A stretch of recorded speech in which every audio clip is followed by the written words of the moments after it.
मानता हूं परंतु भक्ति नहीं है, इसलिए ये स्थिति है। भक्ति हो तो सामर्थ्य होती है।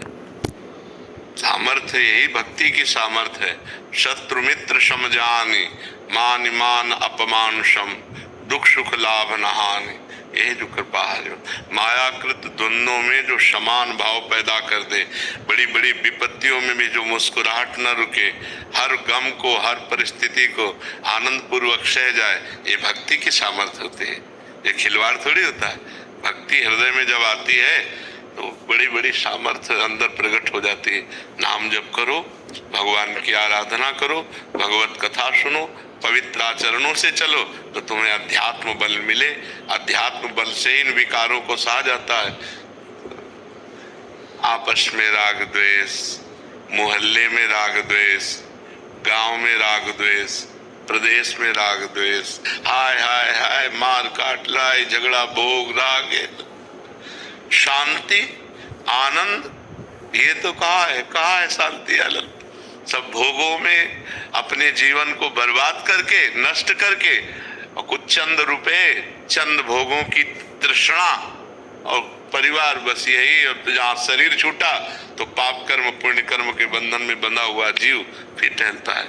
इसलिए भाई, अभी भक्ति को समझा नहीं तुमने। तुम कह रहे हो कि भक्ति, परंतु प्रतिकूलता आने पर, कितनी बड़ी प्रतिकूलता है। दोनों किडनी फेल है। एक कष्ट, अगर कष्ट गिना है तो डायरी, क्या आपको हम कष्ट में दिखाई दे रहे हैं? आप विचार करो। ऐसे है, भगवान की शरण में भगवान का नाम जप करते हैं तो इतना बल दिए हैं कि ऐसी परिस्थिति में भी आपके सामने बैठे हैं, हंसते हैं, बात करते हैं, नॉर्मल जीवन व्यतीत करते हैं। हाँ तो क्यों? हम कोई ऐसी औषधि होती है क्या? नहीं, नाम जप, भगवान के सहारे। हाँ, भगवान के सहारे। ये हम खुलकर आप लोगों से बात करते हैं कि हम भगवान के सहारे हैं, उनका नाम जप करते हैं। नाम जप जो बनता है, नहीं, हम उनके सहारे हैं। हमारे भगवान के सिवा कोई नहीं, इसीलिए हमें आनंद प्राप्त होता है। तो इसी का तो नाम भक्ति है कि हम भगवान के सहारे रहें, भगवान का नाम जप करें, गंदे आचरण न करें, पवित्र जीवन, पवित्र भोजन, तो अभी आपको आत्मबल मिल जाएगा। जब हृदय शीतल होता है और एक आनंद ऐसे जैसे दूध को बटलोई में चढ़ा दो ना तो उफान आता है ना, ऐसे भगवदानंद की उफान आती, रोने का मन करता है।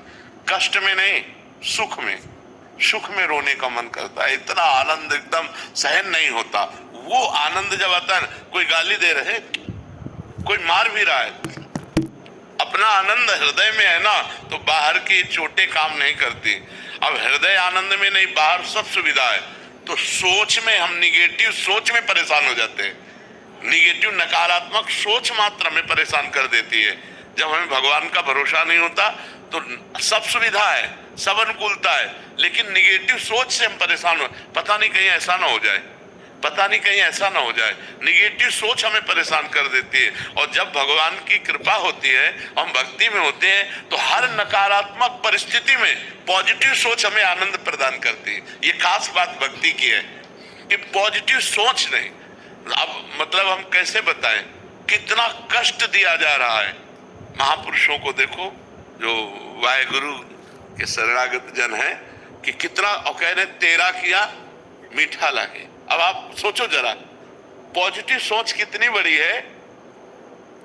मतलब पूरे शरीर को तप्त बालू के द्वारा जलाया जा रहा है और वो कह रहे वाहे गुरु वाहे गुरु वाहे गुरु, तेरा किया